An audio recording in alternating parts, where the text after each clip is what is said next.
So we all know what are the applications. The applications are in autonomous cars, autonomous vehicles, face recognition, malware detection. The one for malware detection is really interesting. You're making your malware detection system to make a mistake, and that's dangerous. That's defeating the entire purpose of coming up with an algorithm to detect malwares or to detect anomalies. For instance, you can have a camera in smart cities. You can have a camera that is monitoring the traffic, and you want to have an algorithm that is capable of detecting anomalies. For instance, a car is driving on the other side of the road because the driver is drunk. And imagine you have an algorithm that's going to make a mistake there, or you have an adversarial attack to that type of an algorithm. Okay, let's now go into the details of the math behind this paper. You have your data distribution and a little bit of notation. You have your examples that are coming from your data distribution, and you have your labels. And let's say you have K labels or 1,000 labels.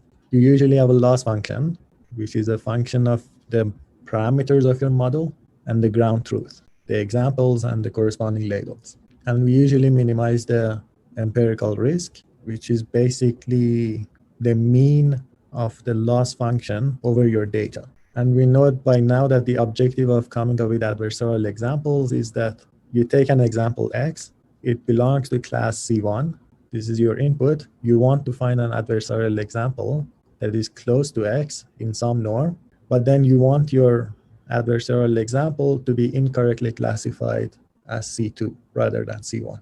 So I went through this because I wanted to introduce what is C1, what is C2, and what is X, ADV, and what is Rx. But we know what is the objective. We saw it before. So you can define a saddle point problem where this is your objective. Rather than minimizing the empirical risk, you add a perturbation to your input. You say X plus delta.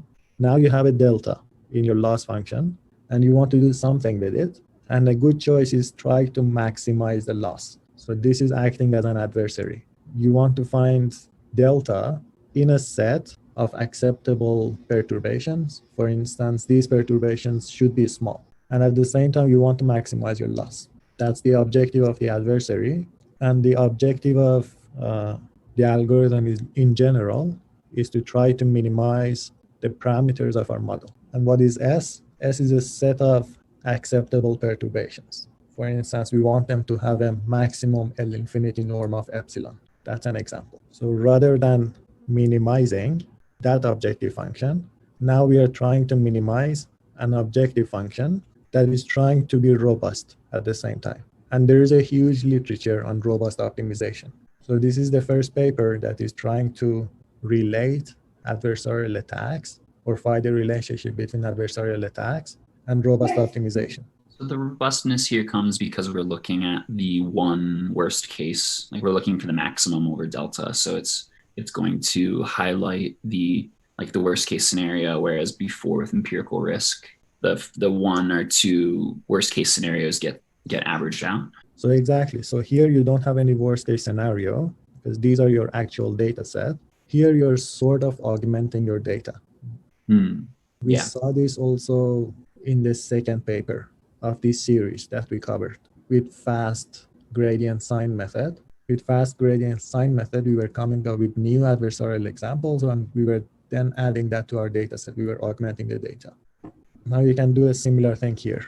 You can add a perturbation to your input, try to maximize your loss. That's going to be the worst case scenario, and then try to minimize the worst case scenario.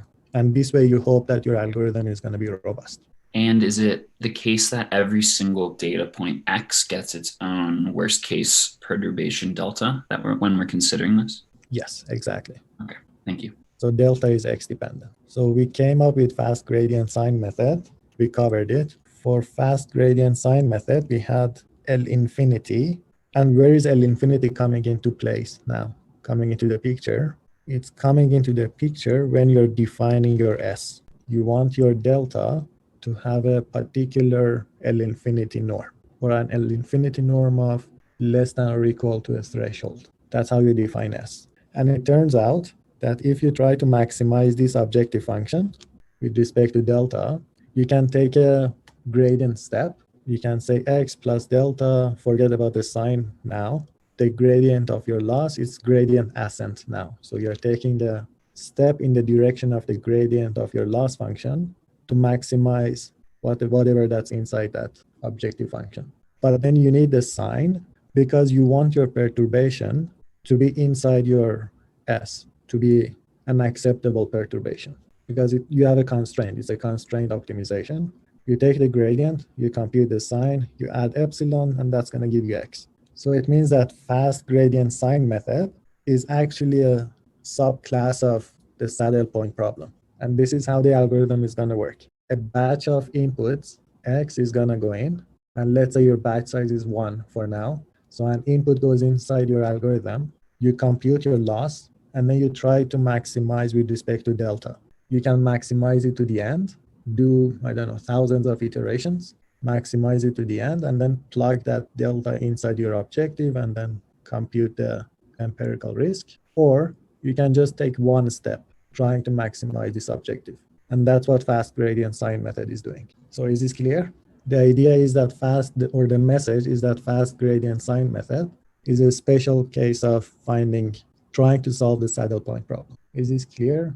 Yeah, it's clear. Okay, perfect. You can actually try to solve that saddle point problem by taking multiple steps of gradient descent, or actually gradient ascent, because you want to maximize that loss. But it's going to be gradient ascent. It has to be projected because we need to project into this space. You take a step, but then you have to project it. And so when we say that projected, we just mean that we're taking the sign and just multiplying by an epsilon that's within the space we're talking about here, this S. Yes, for fast gradient sign method, yes, that's enough. Okay. But when you take multiple steps, now we are taking multiple steps.